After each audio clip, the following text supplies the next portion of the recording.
এই সরকারকে দ্বিতীয় মুসলিম লীগ সরকার বলে আক্রমণ করায় মুখ্যমন্ত্রী রেগে গিয়েছিলেন পুরসভার নোটিশে, তাই প্রমাণ হয়েছে। আক্রমণ করেছেন শুভেন্দু অধিকারী। রাজ্যের বিরোধী দলনেতা আরো বলেছেন, ঈদে 4 দিন ছুটি দিলেও আপত্তি নেই, কিন্তু বিশ্বকর্মার পুজোর ছুটি কেন বাতিল করা হলো? ইসলামিক দেশ পাকিস্তানেও এমনটাই হয়। এমনটা করে সনাতনীদের আঘাত করা হচ্ছে বলে দাবি করেছেন রাজ্যের বিরোধী দলনেতা। আমি বলেছিলাম এই সরকারটা মুসলিম লীগ টু সরকার।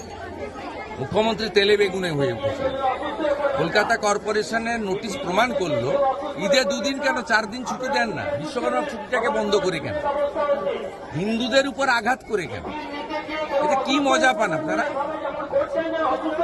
ইসলামিক দেশ পাকিস্তান তারা সবে ভারতে 1 দিন ছুটি দেয়, আপনি 2 দিন ছুটি দেন।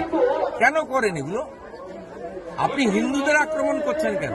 এর আগে এক ভিডিও বার্তায় বিজেপির সাধারণ সম্পাদক জগন্নাথ চট্টোপাধ্যায় বলেছেন, সারা দেশে ঈদে 1 দিন ছুটি, অথচ কলকাতায় বিশ্বকর্মা পুজোয় ছুটি বাতিল করে ঈদে 2 দিন ছুটি দেওয়া হচ্ছে। প্রশ্ন তুলেছিলেন, এটা বাংলাদেশ নাকি? বিশ্বকর্মার ছুটি বাতিল করে কলকাতা কর্পোরেশনের স্কুলগুলিতে ঈদুল ফিতরের ছুটি 2 দিন করা হলো।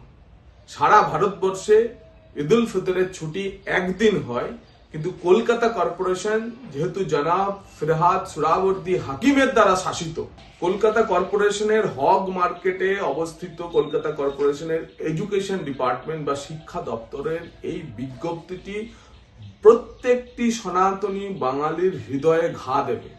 রাজ্যের মুখিয়া মাননীয়া অমৃত কুম্ভকে মৃত্যু কুম্ভ বলতে পারেন। তার মেয়র, তার প্রিয় ববি কলকাতা কর্পোরেশনে বিশ্বকর্মার ছুটি বাতিল করে ঈদের ছুটি 2 দিন বাড়াবেন, সেটাই তো স্বাভাবিক।